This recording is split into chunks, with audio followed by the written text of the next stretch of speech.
Assalamualaikum warahmatullahi wabarakatuh. Waalaikumsalam warahmatullahi wabarakatuh. Bismillahirrahmanirrahim. Alhamdulillahi rabbil alamin. Wal akibatu lil muttaqin. Wala udwana illa 'alal zalimin. والصلاة والسلام على أشرف الأنبياء والمرسلين سيدنا ومولانا محمد وعلى آله وأصحابه المجاهدين الطاهرين أما بعد. Saudara-saudara kaum muslimin rahimakumullah. Salah satu kelebihan makhluk bernama manusia, yaitu bahwa Allah subhanahu wa ta'ala menghiasi hidup manusia ini dengan syahwat atau yang lazimnya kita sebut sebagai hawa nafsu.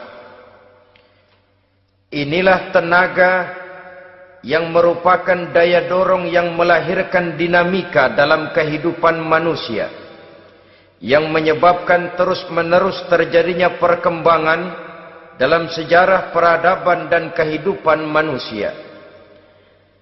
Hawa nafsu bisa melambungkan seseorang kepada puncak kejayaan, dan hawa nafsu dapat menenggelamkan seseorang ke dasar jurang kehancuran yang paling dalam.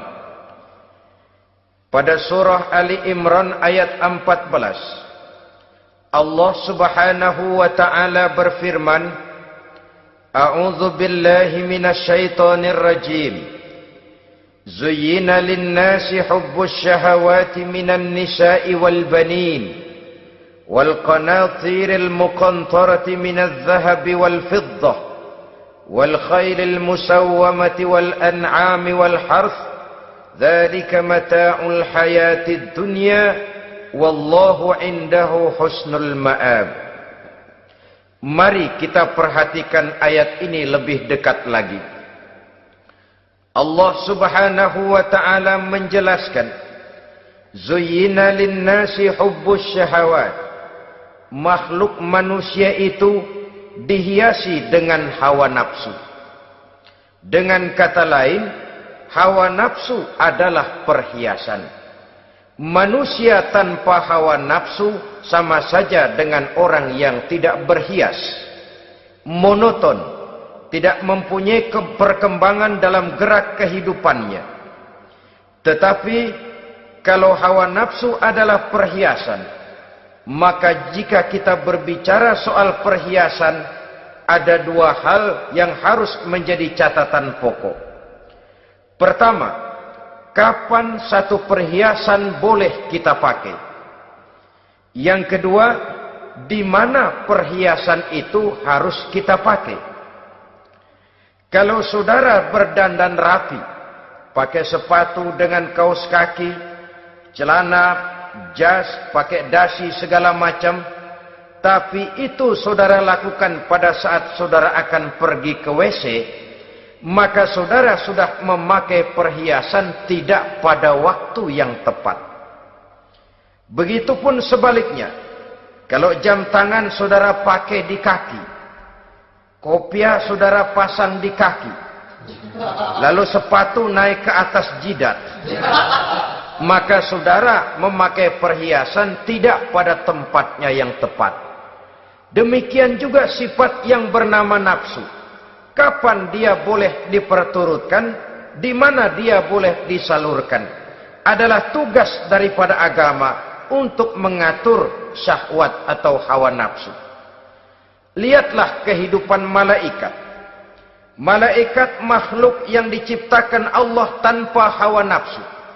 Maka kehidupan malaikat monoton. Malaikat tidak mempunyai peradaban dan kebudayaan. Malaikat adalah makhluk yang secara instinktif diciptakan untuk berbakti, tidak punya alternatif atau pilihan lain. Saudara lihat, ada malaikat yang sejak diciptakan diperintahkan untuk sujud, sujud saja sampai sekarang, enggak bangun-bangun. Ada malaikat yang sejak diciptakan diperintahkan untuk tasbih, tasbih saja, yang lain tidak. Ada malaikat yang sejak diciptakan diperintahkan mencabut nyawa, nyawa saja urusannya, yang lain tidak. Pekerjaannya monoton, tetapi memang karena tidak ada hawa nafsu, tidak ada kecenderungan malaikat untuk nyeleweng. Belum pernah kita dengar misalnya ada malaikat Jibril korupsi ayat. Ini kelihatannya ayat bagus ini, nggak usah disampaikan kepada bawahan Muhammad, dipakai sendiri saja. Tidak. Kita belum pernah dengar malaikat maut keliru mencabut nyawa orang yang belum waktunya modar. Belum pernah. Malaikat itu ibadun mukramun, la ya'sunallaha fima amarahum wa yaf'aluna ma yu'marun. Maka kehidupan malaikat adalah monoton. Dinamika tidak ada, peradaban dan kebudayaan juga tidak ada. Andai kata bumi dan seluruh isinya diserahkan kepada malaikat untuk mengisinya, barangkali saudara tidak akan pernah kenal jembatan Semanggi, saudara tidak akan pernah kenal Monas, gedung-gedung bertingkat, gedung-gedung pencakar langit. Semua yang menggerakkan itu adalah karena manusia mempunyai hawa nafsu. Nah, kemudian pada kalimat berikutnya Allah memberikan rincian. Apa nafsu kepada apa yang paling menonjol dalam kehidupan manusia itu? Pertama, minan nisa, hawa nafsu kepada perempuan. Ini tentu yang ditujukan laki-laki. Dimanapun saja makhluk bernama laki-laki, kalau dia normal, tidak impoten, mesti suka kepada perempuan. Itu wajar, bin pantas alias normal. Tetapi tadi saya katakan di awal, nafsu kepada perempuan adalah perhiasan. Kapan makainya, di mana makainya, itulah tugas agama memberikan tuntunan dan aturan. Saudara-saudara kaum muslimin rahimakumullah, nafsu kepada wanita dapat mengantarkan seseorang kepada puncak kejayaan, tapi nafsu kepada wanita bisa menenggelamkan seseorang ke jurang kehancuran. Bergantung kepada latar belakang apa yang mendorong timbulnya syahwat tadi. Dengan kata lain, motivasi syahwat tadi digerakkan oleh iman dan ketakwaan, atau semata-mata karena memang syahwat yang merupakan kendaraan iblis.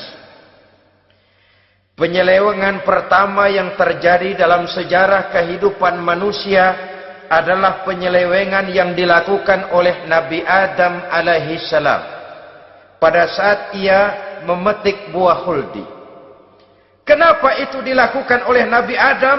Karena terdorong oleh rasa sayang dan cinta kepada istrinya Hawa. Sebenarnya Hawa lah yang merajuk, Siti Hawa lah yang membujuk, dan Nabi Adam oleh karena syahwatnya kepada istrinya memperturutkan bujukan Siti Hawa itu.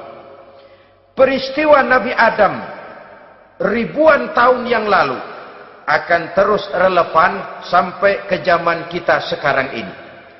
Berapa banyak orang-orang yang karena terlalu ingin menyenangkan istrinya, lalu tidak segan-segan melakukan perbuatan yang menyimpang, baik itu merugikan orang lain, merugikan masyarakat, bahkan merugikan bangsa dan negaranya. Seorang pedagang tidak akan segan-segan menipu, Sebaliknya pun begitu. Tidak jarang wanita di dalam kelemahannya bisa menenggelamkan dunia. Seorang suami yang jujur, polos, lugu, sederhana bisa jadi koruptor ulung karena didorong-dorong oleh istrinya. Istrinya barangkali bisa saja dibakar-bakar oleh tetangganya. Suaminya jujur, sederhana, kepala bagian, tempatnya basah tapi melarat. Istri rupanya tidak sabar melihat gaya hidup yang makin konsumtif, persaingan yang makin tajam. Suaminya dikipas-kipasin. Kata istrinya, "Bang, tetangga sebelah kita lakinya pegawai kecil, Bang, tapi gelangnya kayak pelek beca. Abang ini kepala bagian tidak bisa membelikan saya macam itu, percumalah." Kata suaminya, "Ya bagaimana Bu, gaji saya cuma segitu-gitunya." Ya namanya kepala bagian, apaan kayak sabet dulu. Kalau sudah berpikir ke arah ini, artinya sudah ngipasi suaminya untuk melakukan tindakan yang tidak wajar. Saudara-saudara kaum muslimin rahimakumullah, sejak zaman klasik sampai kepada zaman kita sekarang ini, kita melihat kecenderungan syahwat kepada wanita ini. Julius Kaisar yang katanya gagah perkasa ternyata tunduk di bawah kaki Cleopatra. Napoleon Bonaparte, the Lion of Europe, singa daratan Eropa, luas kekuasaannya, gagah perkasa tentaranya, kepada siapa dia tunduk? Ke bawah kakinya Margaret Josephine. Demikianlah di zaman kita sekarang, kita melihat di Jepang, betapa Perdana Menteri Uno didesak mengundurkan diri dari jabatan Perdana Menterinya oleh karena terlibat skandal dengan geisha. Kita juga melihat di Amerika betapa Senator Gary Hart dari Partai Demokrat yang masih muda, jenius, diharapkan masa depan Amerika lahir dari tangannya, terpaksa mengundurkan diri dari calon presiden oleh karena terlibat skandal dengan Donna Rice. Kita juga menyaksikan betapa parlemen dan kabinet di Inggris sempat geger oleh karena skandal Pamela Bordes, pelacur kelas kakap yang melanglang buana mencari sasaran-sasaran kakap. Ini adalah kisah kejatuhan yang diakibatkan oleh hubbus syahawat minan nisa. Oleh karenanya benar jika Nabi kita menyatakan an-nisa'u imadul bilad, wanita adalah tiang negara. Jikalau baik wanita, baik negara. Jikalau rusak wanita, hancur negara. Kalau syahwat kepada wanita cuma semata-mata karena syahwat, maka seorang laki-laki akan memandang wanita cuma sekedar alat pemuas hawa nafsu. Nilainya rendah. Sedangkan agama kita mengajarkan ma akraman nisaa illa karimun wa ma ahanan nisaa illa laimun, kata Nabi. Tidak akan menghormati kaum wanita kecuali orang-orang yang terhormat, dan tidak akan merendahkan derajat kaum wanita kecuali memang orang-orang yang rendah moralnya. Dengan kata lain, apabila syahwat minan nisa ini dilandasi dengan semangat iman dan ketakwaan, maka kehidupan Rasulullah sallallahu alaihi wasallam sungguh menjadi figur dan contoh dalam kehidupan kita. Perkawinannya bukan karena wajah yang cantik semata-mata, tapi lebih merupakan nilai ibadah kepada Allah Subhanahu wa taala. Dengan demikian, kecenderungan kepada hubbus syahawat minan nisa dikontrol oleh nilai iman. Barometernya, tolok ukurnya adalah iman. Di zaman sekarang banyak kasus kawin campur yang pada akhirnya akan membingungkan kita sendiri. Padahal Al-Quran secara jelas dan tegas memberikan bimbingan. Orang itu kalau sudah, kata Imam Syafi'i, wa ainur ridha an kulli aibin kalilatun kama anna aina suhti tubdil masawiya. Mata kalau dibalut cinta dia buta terhadap nista, tapi mata kalau dibalut benci hanya melihat yang keji-keji saja. Biasanya cinta kepada wanita memang bisa menimbulkan dorongan yang positif, tapi juga bisa membuat seseorang buta sama sekali. Dorongan yang positif paling kurang dari segi penampilan. Coba lihat lelaki kalau lagi demen perempuan, lenjeh banget kan. Sisiran rambutnya rapi, teriskaan bajunya lancip, sepatunya mengkilat, kantong celananya tebel, perkara anduk isinya bukan soal. Yang penting kan gaya. Lalu dinamis, kreativitasnya ada saja timbul. Tapi pada sisi lain, jikalau orang sudah kehilangan pertimbangan, juga kadang-kadang tidak segan-segan mengorbankan akidah, mengorbankan nilai-nilai iman. Padahal ini taruhan utama, sampai Quran dengan tegas memberikan peringatan. Wala ammatun mu'minatun khairun min musyrikatin walau a'jabatkum. Perempuan budak yang hitam legam, kalau beriman, itu lebih baik untuk dinikahi daripada wanita cantik berkulit kuning langsat tapi musyrik. Lebih baik budak yang hitam legam beriman daripada wanita cantik berkulit kuning langsat berhati bangsat. Tapi kita kadang kehilangan pertimbangan. Karena agama, karena cinta agama digadaikan. Karena cinta akidah terjual. Karena cinta keyakinan jadi korban.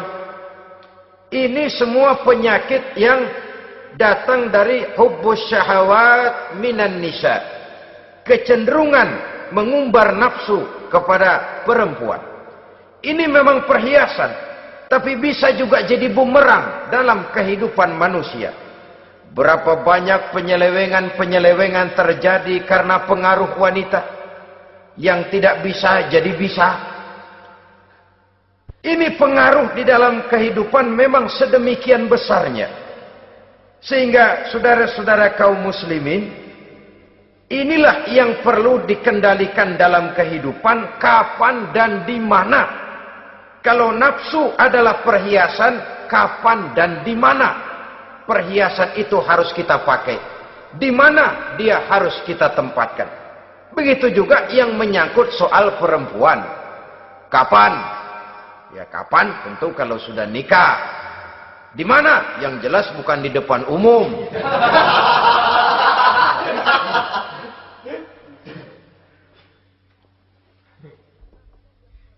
Ini nafsu yang pertama, minan nisa. Yang kedua, wal banin. Dihiasi juga manusia dengan kecintaan kepada banin. Makna banin di sini al-aulad, anak-anak laki. Kenapa disebut banin, anak-anak laki? Karena pertama, sering anak laki itu lebih jadi kebanggaan buat orang tuanya ketimbang anak perempuan. Sebabnya apa? Pertama, faktor nasab. Silsilah lebih kuat kepada laki-laki ketimbang perempuan. Yang kedua, faktor cita-cita. Orang tua kalau punya anak laki-laki, cita-citanya panjang. Nak, kau nanti jadi dokter ya. Nak, jadi insinyur ya. Nak, jadi pilot ya. Nak, jadi pengusaha ya. Nak, jadi presiden ya. Tapi kalau dia punya anak perempuan, paling, ya nak, mudah-mudahan nanti kamu dapat jodoh orang baik, nak. Dapat jodoh orang soleh. Saudara-saudara, yang ketiga, anak perempuan itu kalau sudah berkeluarga, biasanya pindah kepada lingkungan keluarga lain. Sehingga orang berkata, punya anak perempuan banyak sebenarnya seperti agen. Artinya ada yang mau bawa, kan begitu. Ada yang minta, ambil. Ada yang berminat, buntel.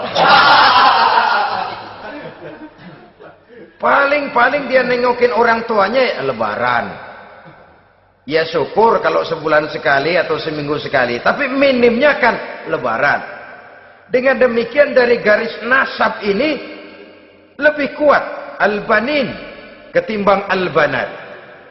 Manusia dihiasi dengan kecintaan kepada anak-anak. Sering karena terlalu cinta kepada anak, kita menjerumuskan anak. Terlalu sayang kepada anak, segala maunya kita perturutkan tanpa kendali dan kendala. Akhirnya sifat yang demikian itu malah mendorong anak untuk manja, tidak percaya kepada kemampuan yang dimilikinya, selalu mengandalkan kepada kebesaran, kemampuan daripada orang-orang yang dibanggakannya itu. Dan dalam kondisi demikian, kedewasaan dan tanggung jawabnya akan lambat berkembang. Maka Allah Subhanahu wa ta'ala memperingatkan bahwa harta dan anak bisa menjadi fitnah. Dalam ayat lain Allah juga memperingatkan, ya ayyuhalladzina amanu la tulhikum amwalukum wa auladukum an zikrillah. Wahai orang-orang yang beriman, jangan sampai hartamu dan anak-anakmu memalingkan kamu daripada mengingat Allah. Jangan sampai kesibukanmu kepada anak dan harta benda menyebabkan kamu sampai lupa mengingat Allah Subhanahu wa ta'ala.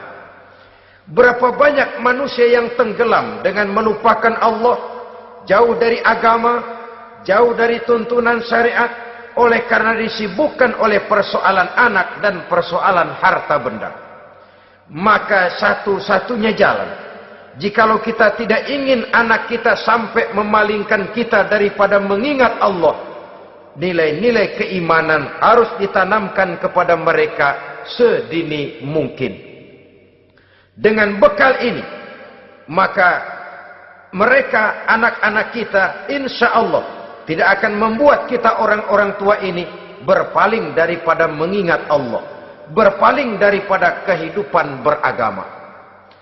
Memang karena anaklah kita orang tua peras keringat banting tulang, pergi pagi pulang sore cari nafkah. Karena anaklah kita orang tua, kepala jadi kaki, kaki jadi kepala. Asal mereka bisa menikmati hari depan yang lebih baik dari yang kita nikmati sekarang ini. Tapi berapa banyak juga orang-orang tua yang tidak sadar akan amanah berupa anak ini. Mereka lalai, mereka bersikap masa bodoh, padahal tidak akan ada yang tidak dipertanggungjawabkan di hadapan Allah Subhanahu wa ta'ala. Orang tua bisa mendapat pensiunan pahala kalau anaknya tumbuh menjadi anak yang soleh. Tetapi orang tua pun bisa saja masuk neraka karena anaknya menjadi anak yang kurang ajar dan orang tuanya sama sekali tidak pernah memberikan pendidikan yang sebagaimana mestinya. Saudara-saudara kaum muslimin rahimakumullah, kita tentu berharap memperoleh pensiunan pahala dan bukan mendapat tambahan dosa dari kekurang ajaran anak-anak kita akibat kita sebagai orang tuanya tidak pernah mau mendidik mereka. Dalam hadis ada diriwayatkan, ada anak kurang ajar, sembahyang tidak, puasa ibadah tidak, kenal Allah tidak, beriman pun tidak, dosa kelewat banyak, kejahatan berkarat. Di akhirat nanti disidang dia, ditanya, kamu kenal siapa Tuhanmu? Tidak. Kamu tahu siapa nabimu? Tidak. Kitab sucimu apa? Tidak tahu. Kiblatmu di mana? Tidak ada. Kamu sholat? Tidak pernah. Kamu puasa? Tidak pernah. Wah, kalau begitu kamu rusak sekali. Kamu neraka. Anak ini mengajukan protes. Saya menuntut keadilan. Benar saya tidak kenal siapa Tuhan saya. Saya tidak tahu apa kitab suci saya. Saya tidak pernah mendirikan sholat. Tidak pernah melaksanakan puasa. Pendeknya tidak ibadah dan tidak iman. Tapi semua itu terjadi. Sebab-sebabnya tidak lain karena orang tua saya tidak pernah mendidik dan mengajarkan saya. Orang tua saya tidak pernah mengarahkan saya ke jalan itu. Sampailah saya seperti keadaan yang sekarang ini. Orang tua saya enak-enakan ngaji, saya teler diantepin aja. Orang tua saya memegang kitab, saya megang botol.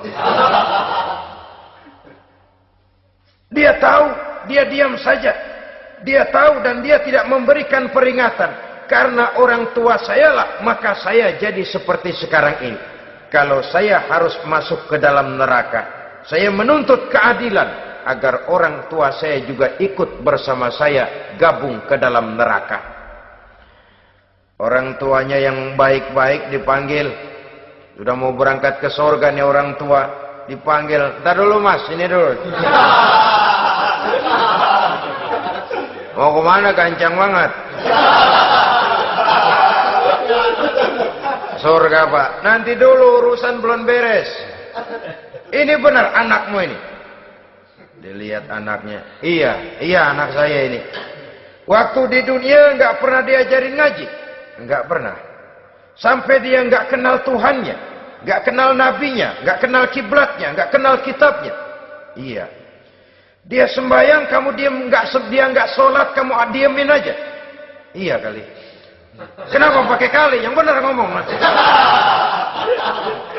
Ramadan dia nggak puasa, kamu nggak tegur, kamu diam saja. Iya. Wah, kamu nggak tanggung jawab. Kamu tahu anak itu adalah amanah. Menyia-nyiakan amanah adalah khianat. Khianat adalah dosa besar. Jadi bagaimana saya? Ya kamu gabung sama anakmu, join ke neraka berdua bareng. Lantaran kamu tidak mau mendidik mereka, anak-anakmu, maka jadilah anak-anakmu seperti sekarang ini. Saudara-saudara kaum muslimin rahimakumullah. Sebaliknya, jikalau anak-anak kita yang kita cintai ini, yang merupakan buah hati belahan jantung, tumbuh dan berkembang menjadi anak-anak yang soleh, yang bermanfaat bagi masyarakatnya, bagi agama, bangsa dan negaranya, kita orang tuanya bolehlah tentram menerima pensiunan pahala. Menerima pensiunan pahala dari kesolehan anak yang ditinggalkannya. Alangkah nikmatnya mendapat pensiunan pahala. Terbaring kita di bawah pohon kemboja, nilai kebaikan kita dikenal orang, nama kita akan tetap hidup. Oleh karena kita meninggalkan anak-anak yang tumbuh menjadi generasi yang soleh, bukan anak yang salah. Oleh karenanya, kecintaan kepada anak jangan sampai membuat kita lalai dari mengarahkan mereka kepada kehidupan beragama. Di zaman sekarang ini, kecenderungan kita mengarahkan anak pun sudah kepada kecenderungan yang berbau materialistis. Maka yang ramai bagaimana anak bisa mengejar program MBA, Master of Business Administration, supaya keluar bisa jadi manajer. Bagaimana anak lalu kursus komputer, supaya keluar menjadi tenaga yang canggih di bidang komputer. Ya, kalau dia perempuan cantik, bagaimana dia bisa masuk Akademi Sekretaris and Management, supaya bisa jadi sekretaris. Atau bagaimana dia bisa masuk sekolah nyanyi, supaya nanti jadi penyanyi dengan tarik suara, uang lalu mengalir ke dalam kocek jutaan nilainya. Maka yang ramai pun hal-hal yang semacam itu. Dalam pada itu, pengajian, kursus-kursus keagamaan, studi-studi klub yang membicarakan masalah-masalah agama, ramainya kadang-kadang kalau bulan Ramadan, dianggap training center. Ya lumayan, daripada tidak sama sekali mah lumayan. Tapi dengan demikian ini kan merupakan bagian terpokok dari kehidupan manusia. Alangkah idealnya jika dia mengantongi gelar MBA, Master of Business Administration, tapi punya nilai iman yang tangguh, ahli komputer, tapi punya keyakinan beragama yang mantap. Saudara-saudara kaum muslimin rahimakumullah, kecintaan kepada anak-anak sering mendorong seseorang untuk menimbulkan sifat nepotisme, Segalanya serba garis keturunan. Sejak ia jalur birokrasi sampai ke dalam kehidupan sehari-hari, nepotisme ini bisa terlihat. Orang kehilangan kondisi objektivitasnya. Mampu atau tidak, soal lain. Bidangnya atau tidak, bukan soal. Yang penting masih ada hubungan keturunan. Maka timbullah tumpang tindih untuk sesuatu pekerjaan yang tidak sesuai dengan kemampuan dan keahliannya. Di desa-desa kita melihat masjid, ketua masjid bapaknya, bendahara anaknya, sekretaris mantunya, Bilal besannya, kolbeduk engkongnya. Pokoknya asal masih ada garis keturunan, masuk. Tidak, minggir. Ini pada akhirnya kurang menciptakan pemerataan kesempatan. Iyalah kalau profesinya, tapi kan jarang yang demikian itu. Kita boleh cinta kepada anak-anak kita, tapi jangan lalu mempergunakan posisi yang kebetulan kita gunakan untuk menempatkan anak-anak kita lebih dari kemampuan yang mereka miliki. Nepotisme yang lahir. Sehingga ini bukan saja tidak mendidik, tapi mengakibatkan terjadinya tumpang tindih. Tidak lagi berprinsip the right man on the right job, bahwa orang harus ditempatkan sesuai dengan keahliannya. Tapi kita sudah berpikir subjektif. Ahli atau tidak ahli, asal masih berbau keturunan, ayo silakan. Nepotisme yang akan lahir. Oleh karenanya, mencintai anak adalah sesuatu yang merupakan perhiasan di dalam kehidupan. Wajar, tetapi harus kita menempatkannya sesuai dengan semestinya. Ini yang kedua. Yang ketiga, nafsu yang menghiasi hidup manusia itu adalah nafsu kepada wal qanatiril muqantarati minadz zahabi wal fiddah. Al-qantarah ay al-malul katsir. Kecintaan, kesenangan, nafsu kepada harta benda yang banyak daripada emas dan perak. Ini tentu sesuai dengan situasi dan kondisi.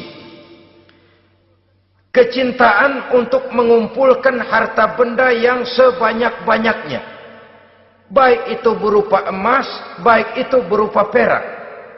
Ini cuma penyebutan beberapa jenis dari kecenderungan manusia kepada harta benda. Bukankah sering dikatakan orang bahwa manusia di dalam berhadapan dengan harta itu seperti meminum air laut. Makin diminum, makin kering tenggorokan, makin haus kita dibuatnya. Apabila watak ini kita perturutkan, maka manusia tidak akan pernah kenal puas, tidak akan pernah kenal cukup. Nabi kita memberikan peringatan. Lau anna libni Adam wadiyani min zahabin labtagha lahu mathalisan wa la yamla'u jawfa ibni Adam illa turab. Andai kata manusia mempunyai dua buah ladang yang seluruhnya berisi emas, akan puaskah manusia? Tidak. Mereka akan cari ladang emas yang ketiga. Wala yamla'u jawfa ibni Adam illa turab. Sungguh mulut manusia ini tidak akan pernah penuh terisi kecuali kalau sudah disumpal dengan tanah. Artinya kalau sudah dia dipendam di liang lahat baru cukup. Tetapi sepanjang dia masih bergerak, masih hidup dan bernyawa, masih bisa berusaha dan berbuat, dia tidak akan pernah mengenal puas. Ini akan mendorong manusia terjebak kepada menghalalkan segala cara untuk mencapai tujuan. Yang penting kaya, kan begitu. Dan cepat. Sebab sekarang orang sering motong kompas. Yang penting kan cepat kaya. Soal cara, kalau jujur aja mah, sampai kapan mau kaya? Perkara itu renten, bukan soal. Perkara itu judi, tidak jadi masalah. perkara itu korupsi, menyangkut hak orang banyak, bukan soal. Yang penting cepat kaya. Dan anehnya lagi, tidak malu menumpuk kekayaan dengan cara yang tidak wajar. Ya kan orang hidup bermasyarakat tuh bisa dianalisa tuh. Emang usahanya apa sih? Gajinya sebulan berapa sih? Kok bisa gitu-gitu bener sih? Dari mana sih?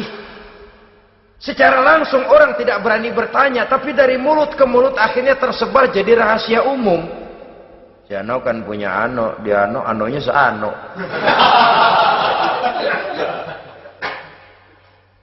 Ini bisa jadi bahan pertanyaan dalam kehidupan, akhirnya jadi gunjingan. Orang sudah tidak terlalu peduli dari mana kekayaan itu diperoleh, yang penting kaya. Dengan menghalalkan segala macam cara, terjebaklah ke dalam cara-cara mafia, terjebaklah ke dalam cara-cara yang tidak wajar, tidak bijaksana, memperkuat klik, clean, dengan menghantam yang lain. Saudara-saudara kaum muslimin rahimakumullah, bahwa manusia punya nafsu ingin kaya itu boleh. Agama memberikan tuntunan, memberikan aturan. Tidak hanya sekedar asal kaya, tidak hanya sekedar asal banyak harta. Malahan hadis menyatakan, kalau saudara diberikan umur panjang, pertanyaan akhirat cuma satu kok. Umurmu kau habiskan di mana? Kalau saudara diberikan amanah berupa ilmu pengetahuan, pertanyaan akhirat juga cuma satu kok. Ilmumu kau amalkan untuk apa? Tapi kalau kita diberikan amanah berupa harta benda, pertanyaan akhirat itu dua. Min aina iktasabahu wa fima anfaqahu. Dari mana hartamu kau dapat, kemana hartamu kau belanjakan. Dari mananya ditanya, kemananya juga ditanya. Depan belakang ditanya. Dan kalau mempergunakan harta untuk kesenangan syahwat, orang berani bukan main. Tapi kalau untuk kepentingan agama, yang hakikatnya untuk kepentingan dirinya sendiri, berat seperti nyabut bambu dari ujung. Orang kalau menyumbang masjid 100.000, itu kan zohirnya memberikan panitia masjid. Tapi hakikatnya kan dia nabung buat dirinya sendiri. Seolah-olah dia cuma berkata, Pak, tolong saya titip 100.000, ini untuk kepentingan saya di akhirat nanti. Silakan uangnya mau dibelikan semen, pasir, kaca, pintu, jendela, silakan. Saya cuma titip, ini untuk saya di akhirat nanti. 100.000 Pak. Zohirnya dia memberikan kepada panitia masjid, madrasah, pesantren, yatim piatu. Hakikatnya dia nabung buat dirinya sendiri di akhirat. Malah tabungan ini bukan SDSB namanya, SDBS. Sumbangan dana berhadiah surga, itu SDBS namanya. Sekarang orang mengejar SDSB, lalu berat mengejar SDBS, sumbangan dana yang berhadiah surga. Langsung dari Allah Subhanahu wa ta'ala. Coba kalau dia main golf, sewa lapangan golf itu 400-500 ribu sebulan, paling 4-5 kali main. Beli stick golfnya saja sampai jutaan. Datang panitia pembangunan masjid 100.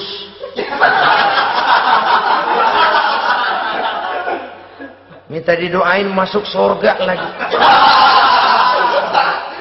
Surga 100.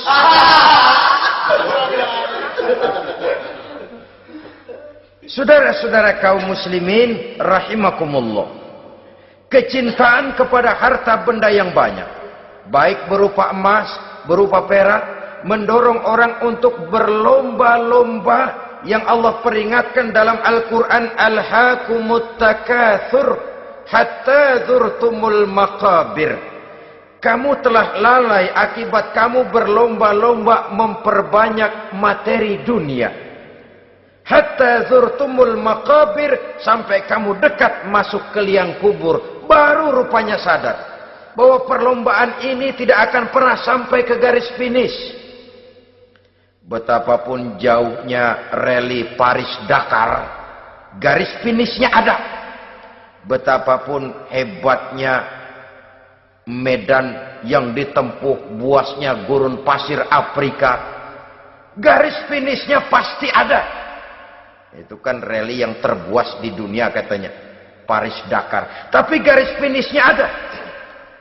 Namun jikalau kita berlomba memperbanyak harta, kita tidak akan pernah sampai ke garis finish.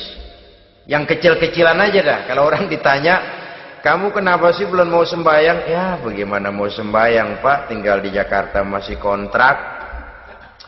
Saban habis tahun diubur-ubur yang punya rumah. Kalau punya rumah sendiri walaupun kecil-kecilan, saya mau ibadah Pak.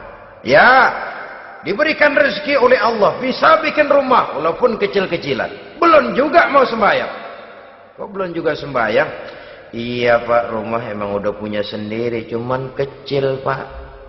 Atasnya atap, kalau hujan aja bocor.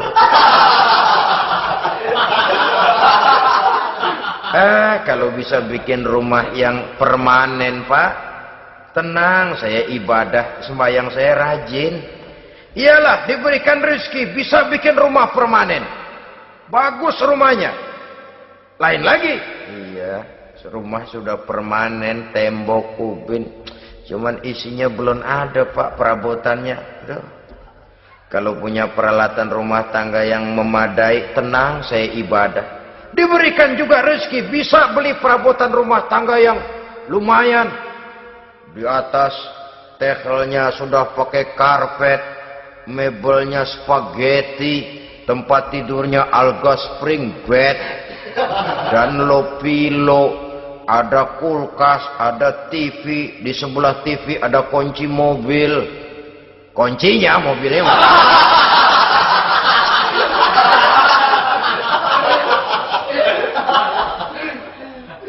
bagaimana? Sekarang sudah cukup perabotan. Perabotan sudah ada Pak, cuman kendaraan belum punya ini.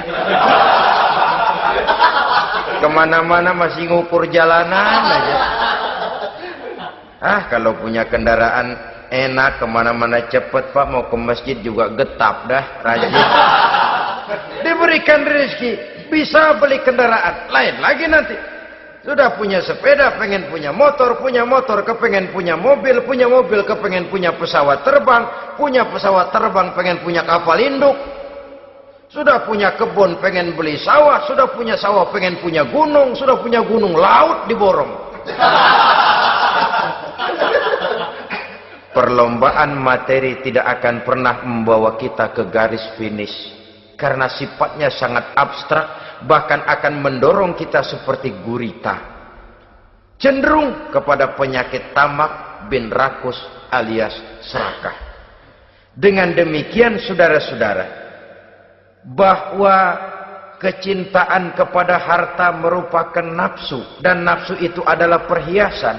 Dia bisa menjadi daya dorong positif. Kalau dalam upaya memperoleh harta itu kita tidak akan keluar dari tujuan keridhaan Allah.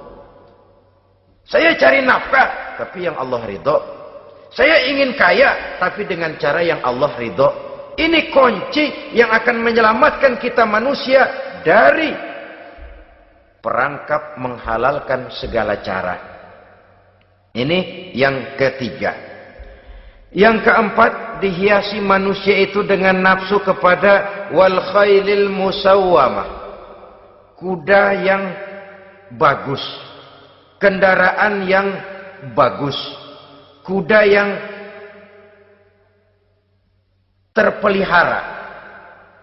Al musawwamah ada yang mentafsirkan ar-ra'iyah. Ar-ra'iyah itu yang digembalai. Binatang ternak, kuda yang digembalai atau kuda yang diikat. Artinya, kalau dulu kan yang namanya tuan-tuan tanah itu baru dibilang bejeger kalau kemana-mana naik kuda. Jet set zaman dulu itu udah kelompok jet set, itu kendaraan. Kalau sekarang baby benda, dulu mah kuda band.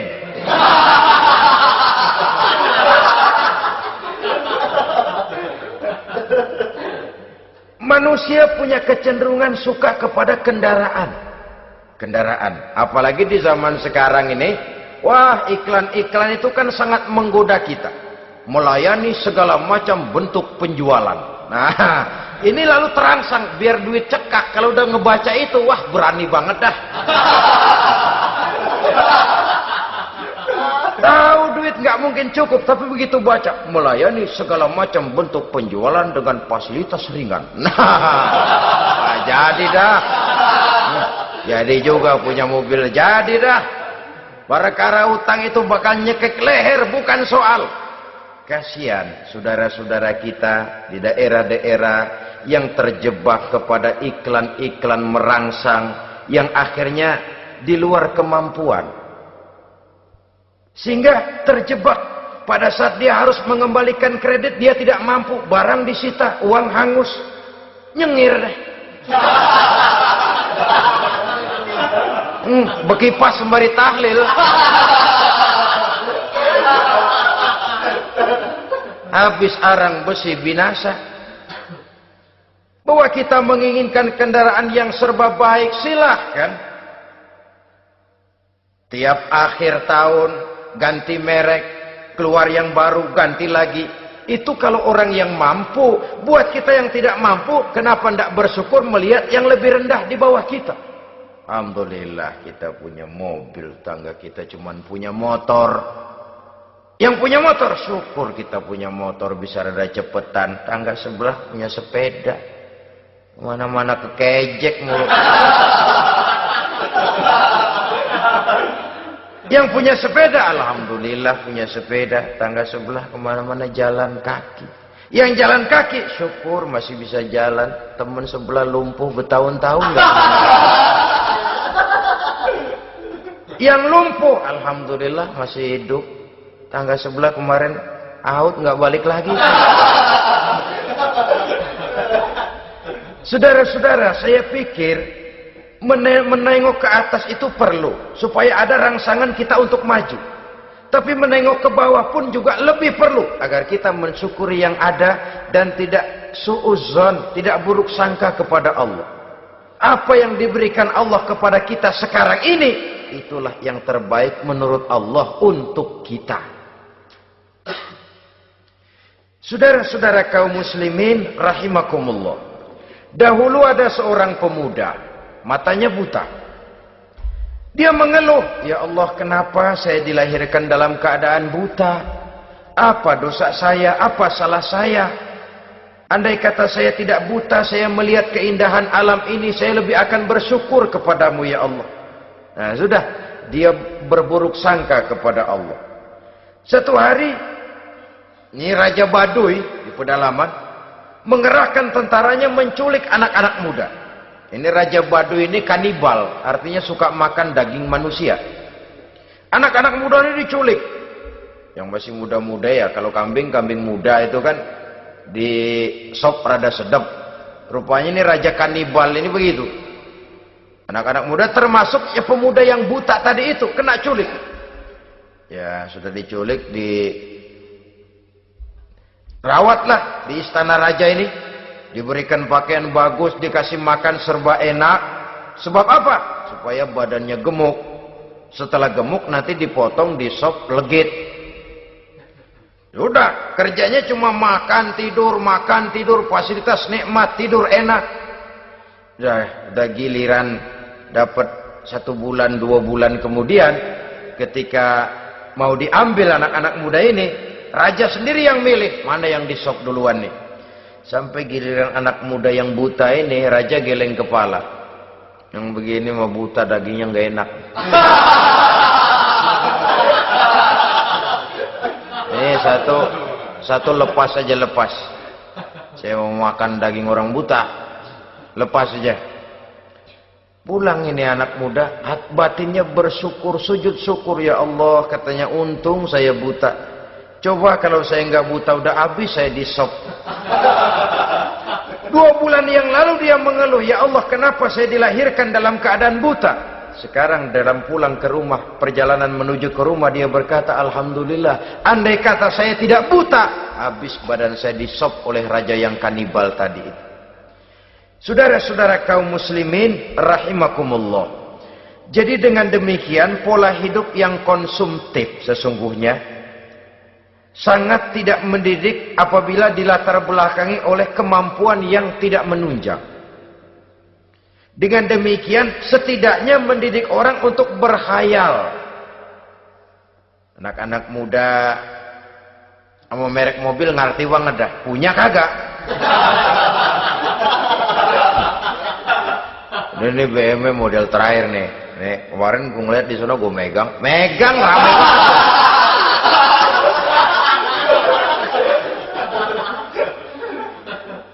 Tulul amal ini kalau tidak diimbangi dengan saluran yang positif, dia akan terjebak kepada penyakit tulul amal, panjang angan-angan. Baiklah ya, wal khailil musawwamah. Yang keempat, yang kelima maksud saya, wal an'am, cinta kepada binatang ternak. Manusia ini kan punya kecenderungan macam-macam. Setelah rumahnya bagus, hartanya banyak, kendaraannya cukup, ingin beternak. Jadilah peternak. Ini kecenderungan manusia, wajar saja sepanjang didapat dan dilakukan dengan cara-cara yang wajar. Wal hars, dan tumbuh-tumbuhan, bertani, bersawah, berladang, itu merupakan kecenderungan daripada manusia. Keseluruhan itu kata Allah, kecintaan kepada wanita, kepada anak, kepada harta benda, kepada kendaraan, kepada binatang ternak, kepada tumbuh-tumbuhan. Zalika, semua itu mata'ul hayatid dunya, merupakan kesenangan hidup dunia. Berapa lama kesenangan hidup dunia? Sebentar, seumur manusia. Seumur manusia. Bahkan kadang-kadang pada saat dia masih hidup pun orang tidak sepenuhnya sempat menikmati kesenangan hidup dunia. Apabila ajal datang, selesailah kehidupan dunia sampai di situ.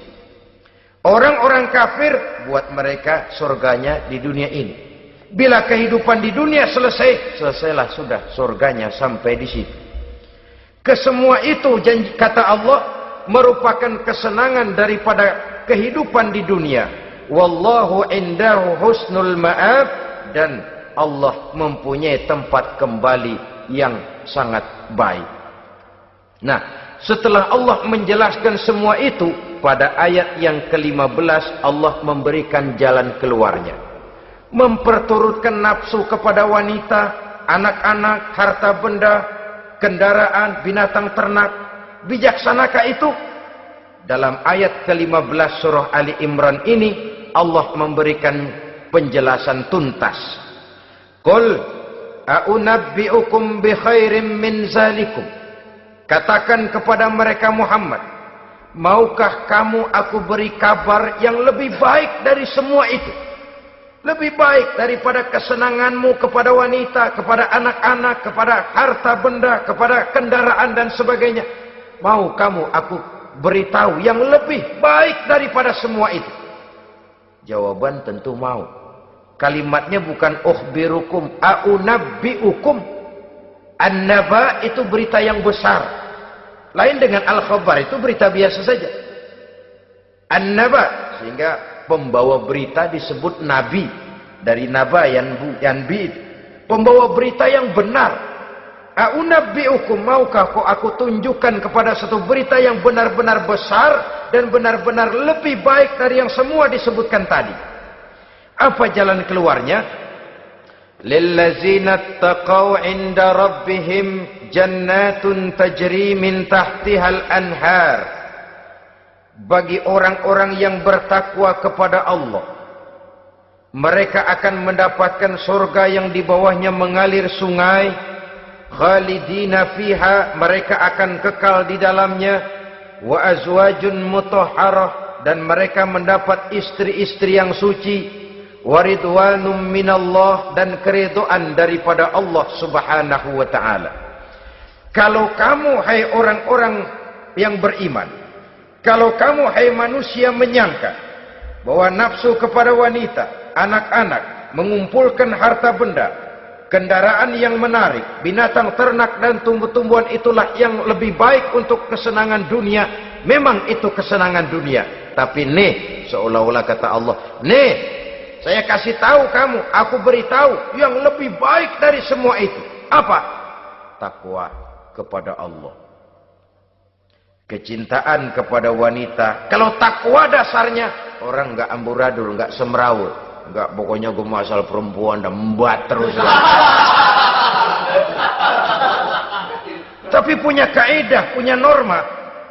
Demikian juga kepada anak-anaknya. Demikian juga kepada harta benda. Pokoknya asal harta, mau halal, mau haram, tekuk terus deh. Semuanya dilandasi oleh taqaw, lillazina taqaw, oleh ketakwaan kepada Allah. Nah, ketakwaan ini akan menghasilkan apa? Inda rabbihim jannatun tajri min tahtihal anhar. Melahirkan, menghasilkan surga yang di bawahnya mengalir sungai-sungai. Saudara-saudara kaum muslimin rahimakumullah, jika kita menyangka bahwa wanita bisa memberikan kesenangan, iya, kesenangan dunia. Jika kita menyangka bahwa harta benda bisa memberikan kesenangan, iya, kesenangan dunia. Jika kita menyangka bahwa kendaraan bisa memberikan kesenangan, iya, kesenangan dunia. Tapi kita tidak cuma ingin itu, kita ingin itu semua juga bisa membawa kesenangan akhirat. Caranya landasi dengan takwa. Kesenangan kepada wanita didasari dengan takwa. Maka jangan jadikan wanita cuma sekedar alat pemuas hawa nafsu. Kesenangan kepada anak-anak dilandasi dengan takwa. Maka anak-anak diarahkan kepada jalan yang diridhoi Allah. Kesenangan kepada kendaraan dilandasi dengan takwa, maka kendaraannya selalu mengarah berjalan menuju jalan takwa, diridhoi oleh Allah Subhanahu wa taala. Kalau tidak, tuh mobil asal lempengan Ancol gancang banget dah.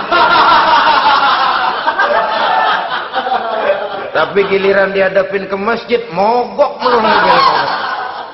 Urusan ngaji ada aja halangannya tuh kendaraan. Tapi kalau untuk urusan maksiat, ngebut benar-benar. Dilandasi dengan ketakwaan. Sehingga dengan demikian, tidak hanya sekedar surga di dunia ini, tapi lebih-lebih di surga di akhirat nanti. Khalidina fiha, kekal. Kalau dunia ini kan zillun zail, bayangan. Hari ini kita jaya, besok kita bangkrut. Siapa yang mau menghalangi? Hari ini kita melambung, besok kita nyungsep. Siapa yang bisa menarik? Tidak kekal, berubah, temporer, relatif. Di sana, kebahagiaan yang dilandasi dengan takwa ini sudah surga, kekal di dalamnya, azwajun mutahharah. Mendapat istri-istri yang suci. Suci dalam arti belum pernah dijamah orang lain. Suci dalam arti tidak pernah terkena halangan. Seperti men misalnya. Baik menstruasi atau mencret, itu tidak. Azwajun mutahharah. Konon makna mutahharah ini ya artinya juga bisa selalu gadis. Bidadari itu. Selalu perawan. Tidak pernah janda. Walaupun tiap hari dipakai. Perawan terus. Dan yang lebih penting, waridwanum minallah, mendapat ridho dari Allah Subhanahu wa taala. Jadi hawa nafsu dengan motivasi takwa, itulah sesungguhnya yang dikehendaki oleh Ali Imran ayat 14 dan 15. Dengan demikian, manusia dengan ketakwaannya mengendalikan hawa nafsu dan bukan malah dikendalikan oleh hawa nafsunya. Sehingga dengan demikian seluruh fasilitas yang dimilikinya, baik itu berupa istri, anak, kendaraan, binatang ternak, harta benda, tanam-tanaman, seluruhnya semakin meningkatkan ketakwaannya kepada Allah Subhanahu wa taala. Mudah-mudahan kita bisa mencapai tingkat ini di mana kita hidup mampu dan sanggup mengendalikan nafsu, bukan malah dikendalikan oleh hawa nafsu. Terima kasih dan mohon maaf. Wassalamualaikum warahmatullahi wabarakatuh. Waalaikumsalam warahmatullahi